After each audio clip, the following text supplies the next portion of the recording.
जय गुरु जी संगत जी, आप सबका बहुत बहुत स्वागत है आज के इस दिव्य सत्संग में। अगर आप भी अपने जीवन का कोई शुक्राना सत्संग, कोई मिरेकल या गुरु जी की कृपा से जुड़ा कोई भी अनुभव हमारे साथ गुरु जी के संगत परिवार के साथ साझा करना चाहते हैं तो डिस्क्रिप्शन में दिए गए ईमेल या फिर नंबर पर व्हाट्सएप के जरिए भेज सकते हैं। और संगत जी, अगर आपको सही लगे तो कमेंट्स में जय गुरु जी जरूर लिखिएगा, क्योंकि उस एक कमेंट में बस एक नाम नहीं है, एक प्रार्थना छुपी हुई है। तो चलिए गुरुजी का नाम लेते हुए आज का ये सुंदर सत्संग शुरू करते हैं। यह सत्संग पुरानी संगत के एक अंकल का है जो कि पंजाब के ही रहने वाले हैं।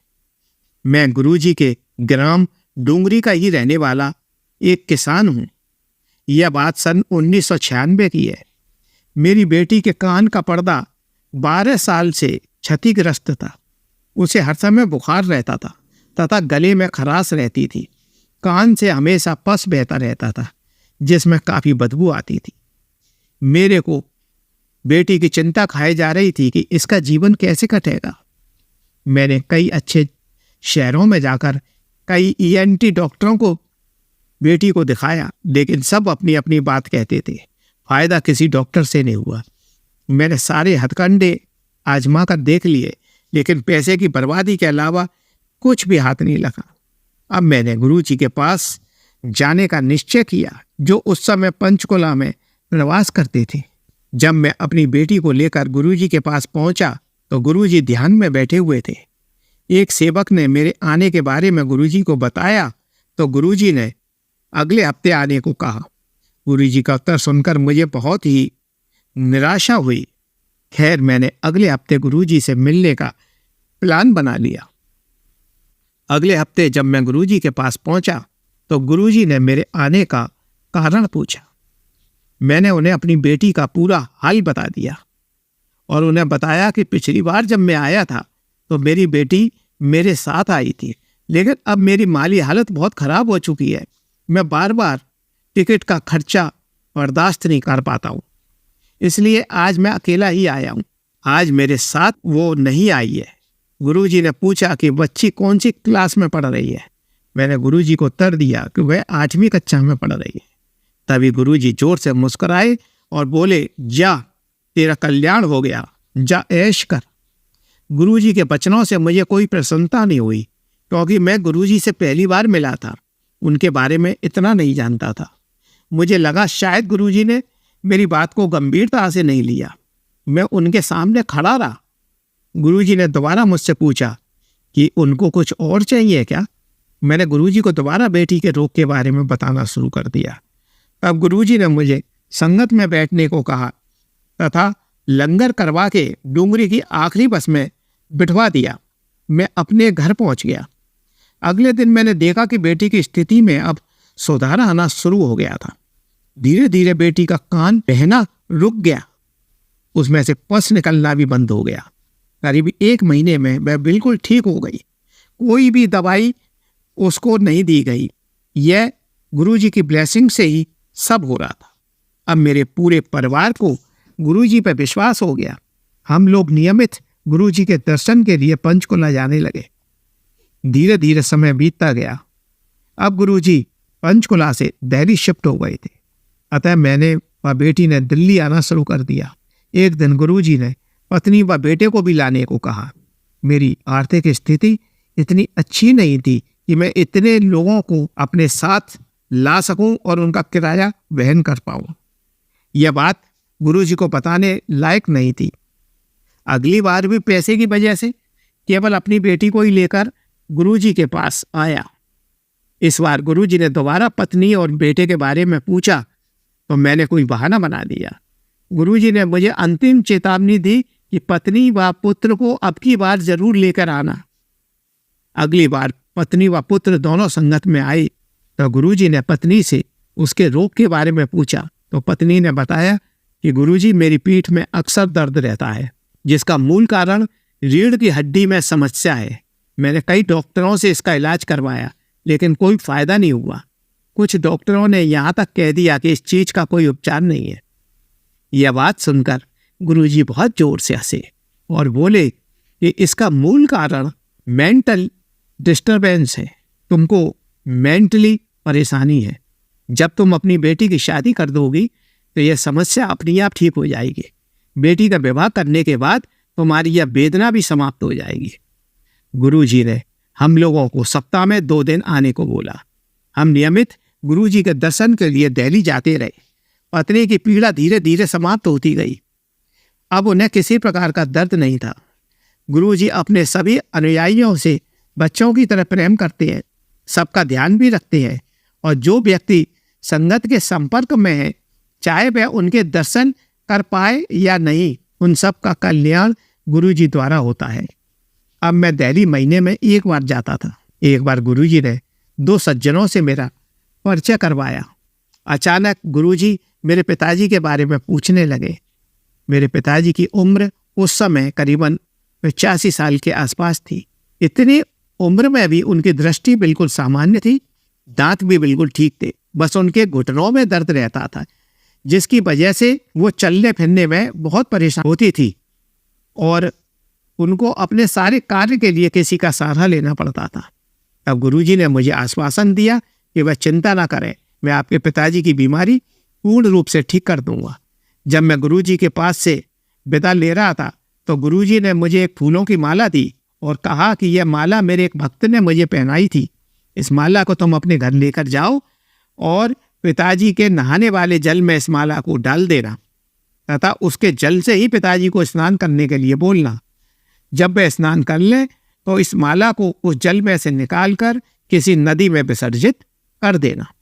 तुम्हारे पिताजी की हर परेशानी दूर हो जाएगी। घर जाकर मैंने गुरुजी के निर्देश के अनुसार वही कार्य किया। बस थोड़े ही दिनों में पिताजी पूर्ण रूप से ठीक हो गए।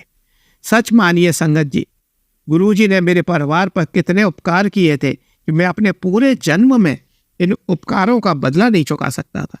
बस मेरी गुरुजी से यही प्रार्थना है कि वह अपनी संगत के प्रत्येक सदस्य पर इसी प्रकार अपनी मेहर किया करें। इसके पश्चात मेरे पिताजी गुरुजी से इतने प्रभावित हो गए कि हर समय उनकी ही चर्चा किया करते थे। जब हम उन्हें खाने के लिए कहते थे, वह कहते थे कि मैंने गुरुजी का लंगर कर लिया। हर समय गुरुजी की याद करते रहते थे। मैंने समझ लिया कि भौतिक शरीर तो पिताजी का घर पर ही है, लेकिन मानसिक रूप से यह गुरुजी के पास पहुंच गए हैं। कुछ समय पश्चात पिताजी ने शरीर को त्याग दिया। गुरुजी ने मेरे पिताजी के अंतिम समय की भागदौड़ अपने हाथ में ले ली थी, जिससे उनके स्वर्ग के द्वार निश्चित ही खुले मिल गए। अब मेरा कार्य तेजी से पनप रहा था। मेरी इनकम पहले से कई गुना बढ़ गई थी। अतः मैंने गुरुजी से ट्रैक्टर लेने के लिए आशीर्वाद मांगा। गुरुजी बोले कि अगर ट्रैक्टर लेना है तो नया लेना है, पुराने के बारे में सोचना भी नहीं है। तब मैंने उनसे स्वराज का ट्रैक्टर खरीदने के लिए कहा कि मैं स्वराज का ट्रैक्टर खरीद लूँ, इसके लिए मेरे को आशीर्वाद दे दो। उस ट्रैक्टर पर भी गुरुजी की कृपा बनी रही। एक दिन मेरे बेटे ने स्वप्न देखा कि वैसी ट्रैक्टर को चला रहा है। कभी सामने कई बदमाश टाइप के आदमी ट्रैक्टर को रुकवाने की कहते हैं। उस समय गुरुजी वहाँ प्रकट हो जाते हैं और बेटे को ट्रैक्टर न रोकने की कहते हैं। सामने भीड़ खड़ी थी। उसने जब ट्रैक्टर अपना आगे बढ़ाया तो भीड़ एक तरफ हो गई और ट्रैक्टर को आगे जाने का रास्ता दे दिया। तब पुत्र ने सुबह मुझे अपना स्वप्न सुनाया तो मैंने यह निष्कर्ष निकाला कि गुरुजी ने आगे आने वाली विपदा से मेरे ट्रैक्टर द्वारा रक्षा की है। सन 2004-05 में गुरुजी ने अपनी संगत के कुछ सदस्यों को अपने ग्राम डोंगरी जाने की परमिशन दे दी। जब संगत के 30-35 सदस्य डोंगरी पहुंचे तो मैंने उन्हें लस्सी परोसी। रात में मेरी पत्नी को स्वप्न आया जिसमें गुरुजी पत्नी से पूछ रहे थे, क्या घर में घी की कमी है? जब पत्नी ने ना में उत्तर दिया तो गुरुजी ने कहा कि केवल लस्सी देकर उसका मक्खन क्यों रख लिया? गुरुजी के मुख से यह बात सुनकर पत्नी को काफी शर्मिंदगी महसूस हुई। उसने गुरुजी से तुरंत माफी मांगी और कहा कि गुरुजी, यह सब अनजाने में हुआ है, अब आगे ये गलती कभी नहीं होगी। रातें काल जब पत्नी ने मुझे अपना स्वप्न सुनाया तो मैंने यह निश्चय किया कि भविष्य में जब कभी लस्सी परोसी जाएगी तो मक्खन साथ में दिया जाएगा। यह स्पष्ट नहीं हो पाया कि गुरुजी ने ऐसा क्यों कहा, लेकिन यह स्पष्ट जरूर था कि हम जितना ज्यादा अपने अतिथि को खिलाते पिलाते हैं उसका 10 गुना ज्यादा भगवान हमको देते हैं। मेरे को एसिड की शिकायत हो गई थी। इससे सारे शरीर में दुष्प्रभाव पड़ रहा था। जब मैंने गुरुजी को अपनी समस्या बताई तो उन्होंने तांबे के लोटे का जल पीने को कहा तथा नहाने में उस जल को मिलाने को कहा। मैंने गुरुजी के निर्देश के अनुसार वही किया। थोड़े ही दिनों में मेरे को अपनी बीमारियों में बहुत आराम दिखाई देने लगा, जो आराम मेरे को काफ़ी पैसे खर्च करने के बाद भी नहीं मिल पाया था। न जाने कितने डॉक्टर मैंने बदल दिए थे, लेकिन फिर भी आराम नहीं मिल पाया था। वो गुरुजी के केवल इस प्रक्रिया से दूर हो गए। अब मैं पूर्ण रूप से ठीक हो गया। अब मैं डूंगरी गांव के संपन्न किसानों में कहलाता था। मैंने अपने बेटी की शादी भी कर ली। घर में कार, ट्रैक्टर, मोटरसाइकिल सब कुछ था मेरे पास। और गुरुजी की कृपा मेरे घर में इतनी रही कि मैं उनकी कृपा बयान नहीं कर सकता हूँ। मेरी गुरुजी से प्रार्थना है कि गुरुजी अपनी संगत के सभी सदस्यों पे इसी प्रकार अपनी मेहर बरसाते रहे जिस प्रकार आपने मेरे पे बरसाई है। मैं इस सत्संग को यही खत्म करने की इजाजत चाहता हूँ। जय गुरुजी की, शुक्राना गुरुजी का। एक बार मैं मंत्र जाप करना चाहता। ओम नमः शिवाय, शिवजी सदा सहाय। ओम नमः शिवाय, गुरुजी सदा सहाय। ओम नमः शिवाय, शिवजी सदा सहाय। ओम नमः शिवाय, गुरुजी सदा सहाय। ओम नमः शिवाय, शिवजी सदा सहाय। ओम नमः शिवाय, गुरुजी सदा सहाय। जय गुरुजी की, शुक्राना गुरुजी। चलिए संगत जी, अब अगला सत्संग सुनते हैं। जय गुरु जी संगत जी। मेरा ये आज ही का सत्संग है। मैं ये अमृत वेला में सत्संग कर रही हूँ गुरुपा, आपकी कृपा से। आज मैं बड़े मंदिर गई थी दिन में। गुरु जी आपको तो पता ही है, आपके घर पे आई थी मैं अपने मायके में दर्शन करने। आज आपने मुझे गुरुपा बहुत सारी ब्लेसिंग्स दी, उसका आपका अनंतम अनंतम अनंतम शुक्राना गुरुजी, अनंतम शुक्राना, हर ब्लेसिंग का शुक्राना। मैंने गुरुजी से संगत जी मन ही मन बोला था कि गुरुजी आप हर बार कड़ा प्रसाद खिलाते हो, इस बार खीर खिला देना। खीर मुझे बहुत पसंद है संगत जी। तो मैंने गुरु से मन में कहा था, सामने से कहा भी नहीं था। गुरुजी ने मेरी हाथ अरदास पूरी करी। और जब मैंने मंदिर की थाली लंगर प्रसाद की देखी तो उसमें खीर प्रसाद था। मुझे बहुत खुशी हुई कि गुरुजी ने तो मेरी अरदास हाथ कबूल कर ली। तो लख लख शुक्राना गुरुपा, लख लख बार शुक्राना। ऐसे ही मैंने दूसरी अरदास मन में ये भी सोची थी संगत जी। जब मैं लंगर लेके निकल रही थी तो मैंने मन में सोचा था, मेरे अंकल की आजकल तबीयत ख़राब चल रही है, तो मैं ये सोच रही थी कि एक जल प्रसाद और मांगूंगी सेवादार अंकल से, ताकि मैं अपने अंकल के लिए ले जाऊं और उन्हें पिला सकूं। तो मैं मन में ही सोच रही थी कि अंकल कहीं मना ना कर दें। तो जैसे ही मैंने जल प्रसाद के लिए हाथ आगे किए, उन्होंने मुझे बिना मांगे 2 जल प्रसाद की बोतल मेरे हाथ में दे दी। गुरुजी ने मेरी अरदास वो भी हाथ किया तो आज ही के दिन पूरी कर दी। लख लख बार शुक्राना गुरुजी, आप बहुत प्यारे हो, बहुत प्यारे हो। आपने मेरी दोनों अरदास कबूल की। और तीसरी अरदास ये, मैं रात को सत्संग सुनते हुए सोच रही थी कि गुरुजी के बड़े मंदिर में सेवादार अंकल वगैरह सब कितने भाग्यशाली हैं जो गुरुजी के बड़े मंदिर में सेवा करते हैं। काश गुरुजी मुझे भी कुछ सेवा बड़े मंदिर में करने के लिए दे दें, बेशक छोटी सी ही सही। तो आज जैसे हम मंदिर में से निकल रहे थे, वहाँ बहुत सारे चाय प्रसाद के कप बिखरे पड़े थे। तो मैंने ऐसे ही ट्राई किया, सेवादार अंकल से पूछा, अंकल जी ये सारे कप बिखरे हुए हैं, क्या मैं इन्हें उठा दूँ? तो उन अंकल ने, चाहे मैंने बेशक मांग के सेवा ली, लेकिन उन अंकल ने मुझे मना भी नहीं किया, जैसे गुरुजी ने उन्हें रोक लिया। और उन अंकल ने कहा, हाँ आंटी जी उठा दीजिए। और मैंने वो सारे, थोड़े से ही थे लेकिन वो कप उठाए तो मुझे वो सेवा जैसी फीलिंग भी आ गई। इसका भी शुक्राना गुरुपा। सब कुछ आपकी रजा से होता है, सब कुछ आपकी मर्जी से होता है। मेरी छोटी छोटी 3 अरदास छोटी छोटी खुशी थी, लेकिन वो भी मेरे लिए बहुत बड़ी खुशी थी। सेवा, सिमरन सब कुछ किया गुरुजी। आपने मुझे उन तीनों खुशी को देकर मुझे बहुत ज़्यादा उम्मीद जगा दी कि आप मेरी हर बात सुन रहे हो, समझ रहे हो। आज मेरा विश्वास और ज़्यादा पक्का हो गया। संगत जी विश्वास तो पहले से ही है गुरुजी पे, लेकिन कहते हैं ना, जब अपने साथ कुछ जल्दी जल्दी हो और जो कुछ हम कहें वो उसी हाथों हाथ पूरा हो, तो विश्वास अटल हो जाता है। तो आज वैसा ही मेरे साथ हुआ। तो गुरुजी आपका लख लख शुक्राना, अनंतम अनंतम अनंतम शुक्राना, हर पल शुक्राना, हर वेले शुक्राना। ऐसे ही सबकी अरदास पूरी करना गुरुपा। मैंने आपके चरणों में 3 अरदास और छोड़ी हैं गुरुपा, उन्हें भी स्वीकार करना ताकि मेरा जीवन भी थोड़ा मुश्किल रहित हो जाए। अभी तो मैं बहुत परेशानियों में जी रही हूँ, बहुत टेंशन मन में रहती है, चाहे जितना मर्जी चाहूँ लेकिन माइंड में कुछ ना कुछ घूमता रहता है जो मैं अभी बता भी नहीं सकती संगत जी। तो गुरुजी अगर मेरी वो तीनों अरदास भी सुन लें तो मेरा जीवन भी थोड़ा सा जीने लायक हो जाएगा। मैं भी खुशी खुशी सिमरन कर सकूँगी, सेवा कर सकूँगी और जी सकूँगी। तो गुरुजी से यही रिक्वेस्ट है, यही अरदास है कि वो भी पूरा करें और मैं बहुत बड़ा शुक्राना सत्संग कर सकूँ। मुझे पूरा अटल विश्वास है कि गुरुजी वो भी मेरी अरदास ज़रूर सुनेंगे। जय गुरुजी, शुक्राना गुरुजी, अनंतम अनंतम अनंतम शुक्राना, सारी ब्लेसिंग्स देने का शुक्राना।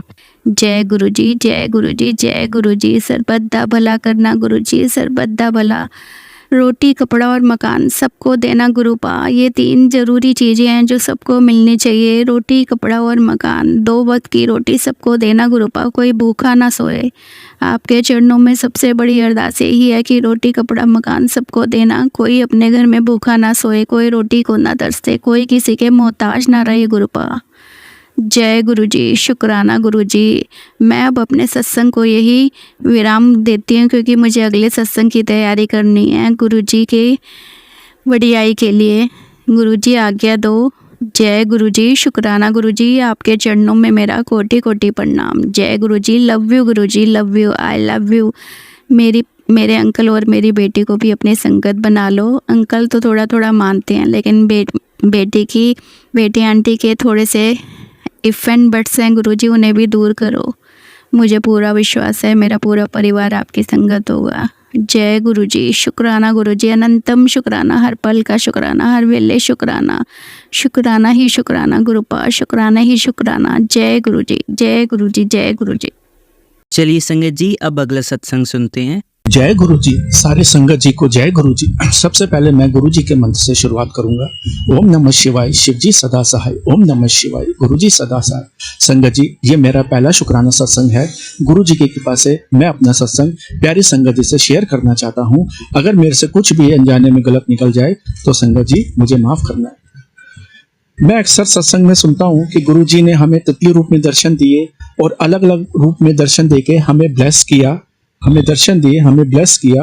तो मैंने भी गुरुजी से एक बार अरदास लगाई, गुरुजी आप अपनी कृपा और ब्लेसिंग मुझे भी तितली के रूप में दीजिए।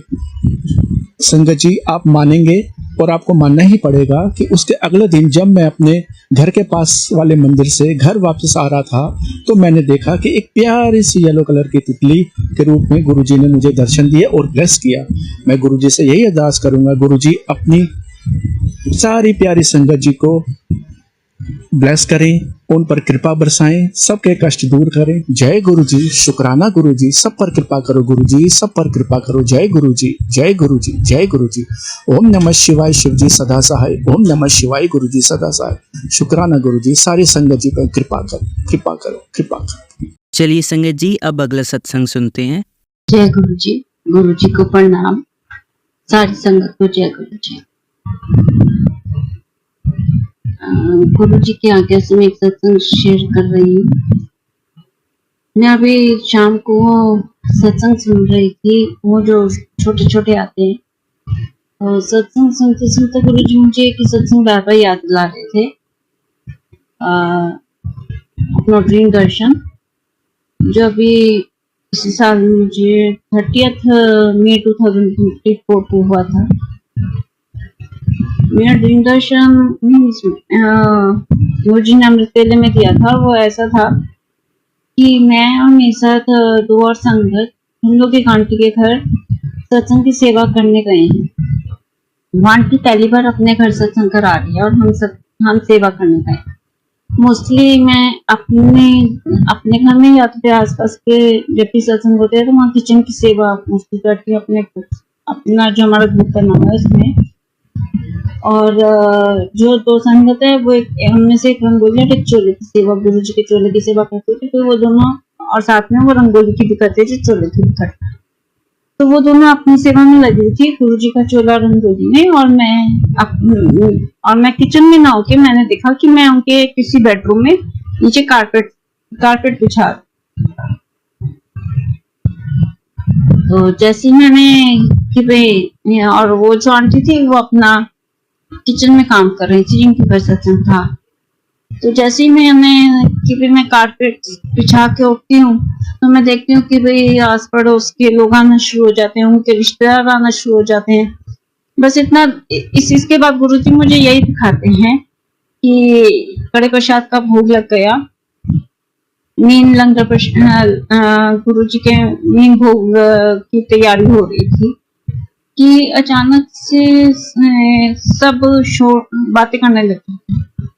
इतनी तेज से बातें करते हैं कि उसमें कि भाई जो शब्द वाणी है वो थोड़ी आवाज उसकी ऐसा लगता है थोड़ी सी लो हो गई, और सब वैसे बातें कर रहे थे। तो मैं बाकी सेवादार हर कमरे में जाके बोल रहे थे प्लीज शांत हो जाओ, प्लीज शांत हो जाओ। कोई नहीं सुन रहा था, सब अपना बात नहीं कर रहे थे।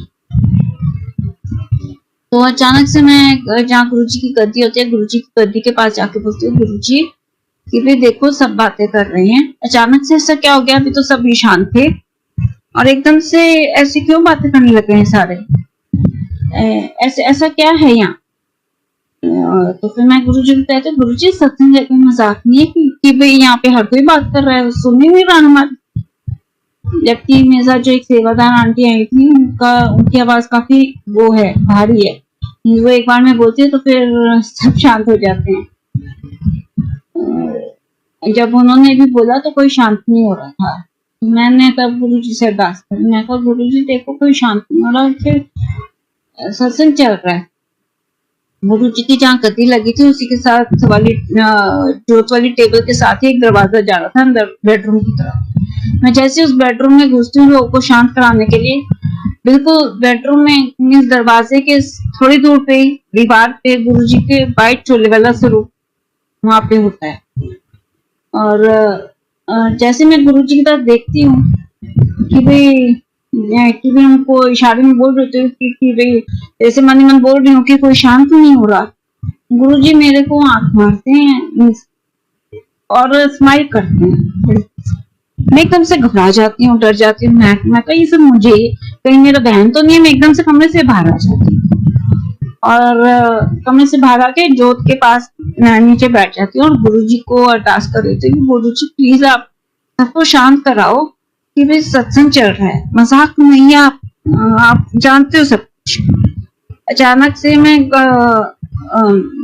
जहाँ मैं बैठी होती हूँ उसके लेफ्ट हैंड साइड पे टेबल पे गुरुजी का स्वरूप होता है। तो गुरुजी का बड़ा सा स्वरूप होता है। उसमें पहले स्माइल हो रही होती है जब मैं गुरुजी की तरफ देखती हूँ, तो फिर एकदम से वो ना जैसे हंसना शुरू कर देते हैं, उनके दांत दिखने शुरू हो जाते हैं, उनकी स्माइल और चौड़ी हो जाती है, वो मुंह खोल के हंस रहे होते हैं। तो मैं गुरुजी को कहती हूँ, मैं गुरुजी कि भाई आप कि भाई ये हो क्या रहा है, आप हंस क्यों रहे हो, कि भाई यहाँ पे कोई शांति नहीं हो रहा। तो एकदम से मैं उठती हूँ, मैं सबको कहती हूँ कि भाई गुरुजी यहाँ पे हैं, प्लीज आप सब शांत हो जाइए, गुरुजी साक्षात बैठे।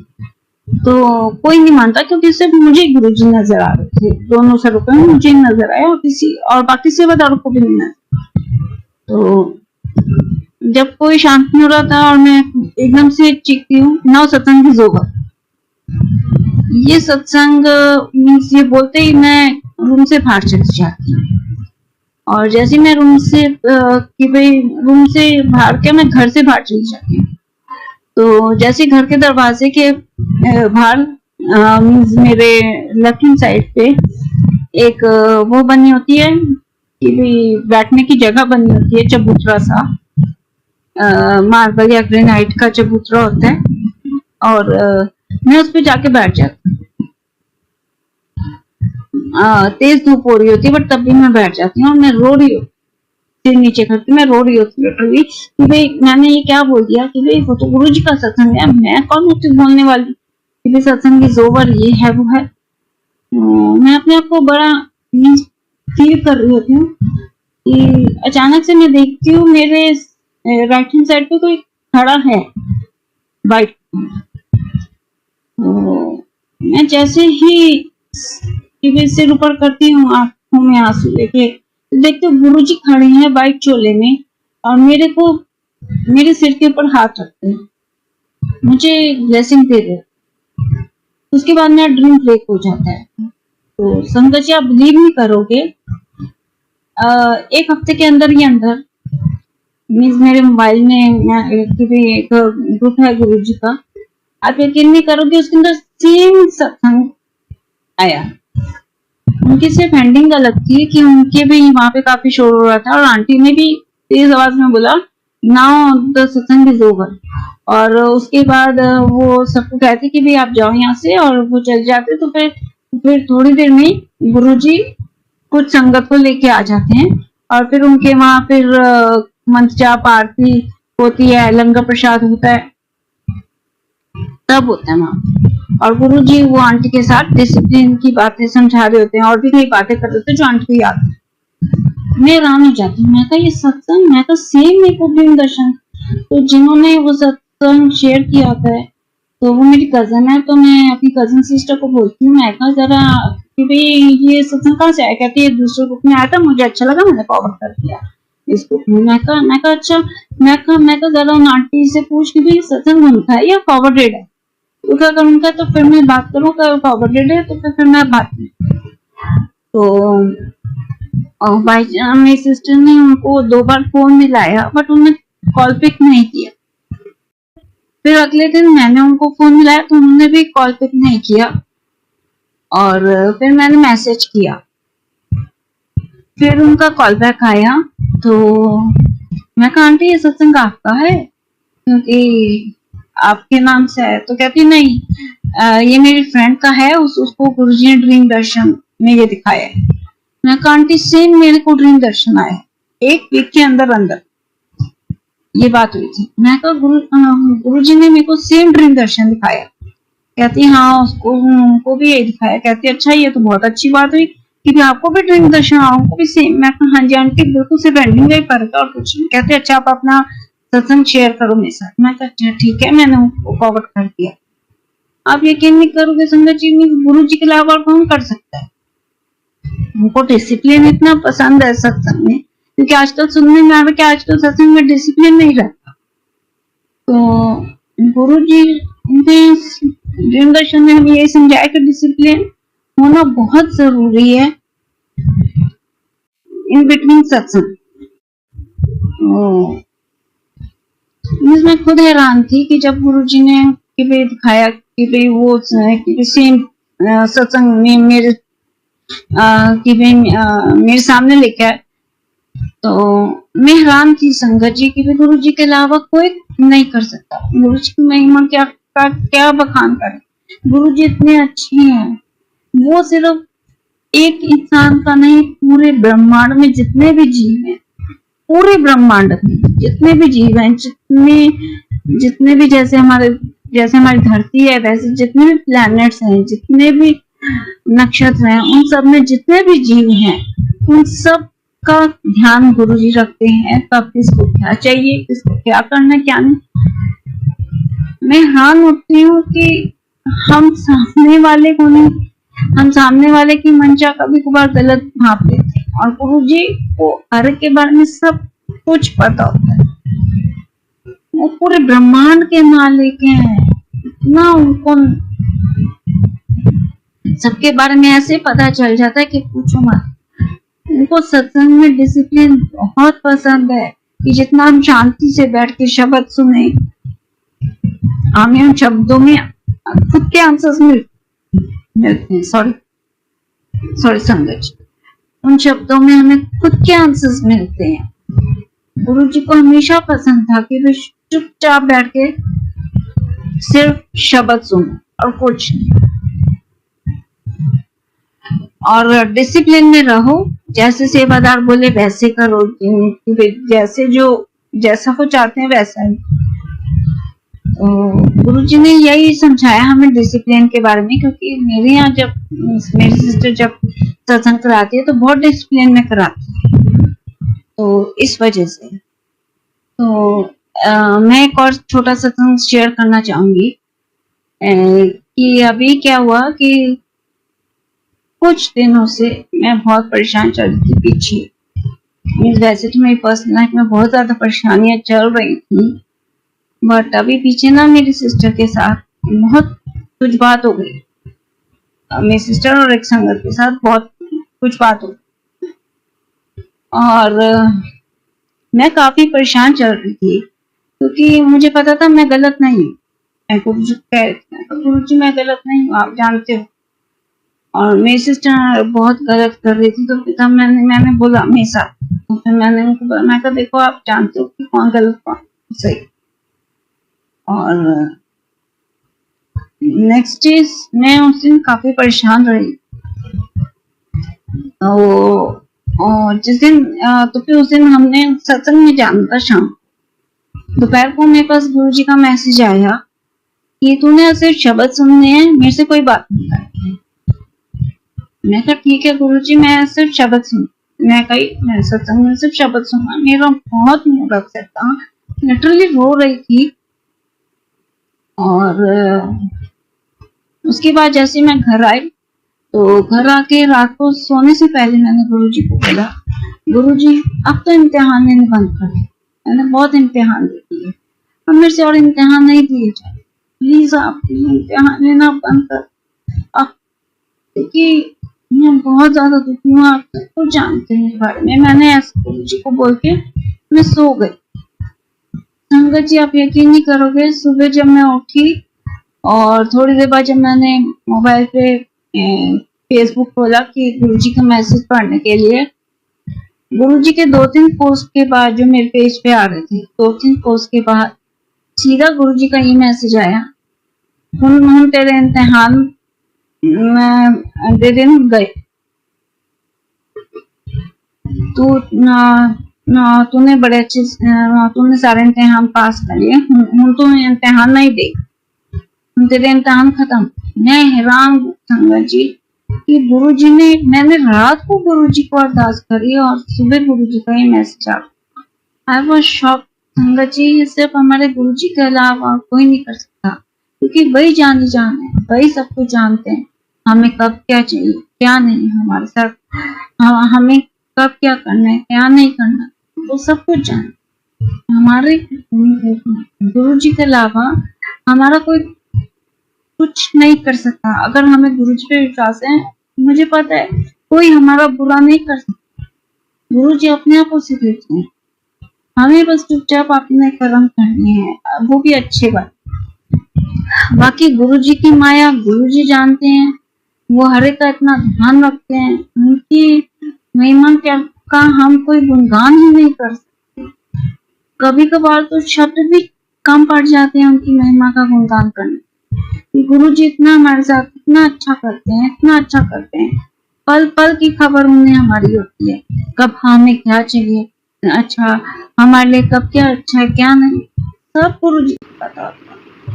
आप गुरुजी को सरेंडर करोगे तो अपने आप गुरुजी सब अच्छा करेंगे। जब हम अपना सरेंडर नहीं करेंगे और अपना दिमाग लगाएंगे तो गुरुजी भी कहते हैं कि भाई ठीक है तुम अपना चल, जबकि हमें सरेंडर करके, क्योंकि गुरुजी की जितनी हम बात मानेंगे, जितना उनके साथ चलेंगे, गुरुजी हमें उतनी ही खुशियाँ देंगे, हमारे नहीं करेंगे। संगत जी, जय गुरुजी।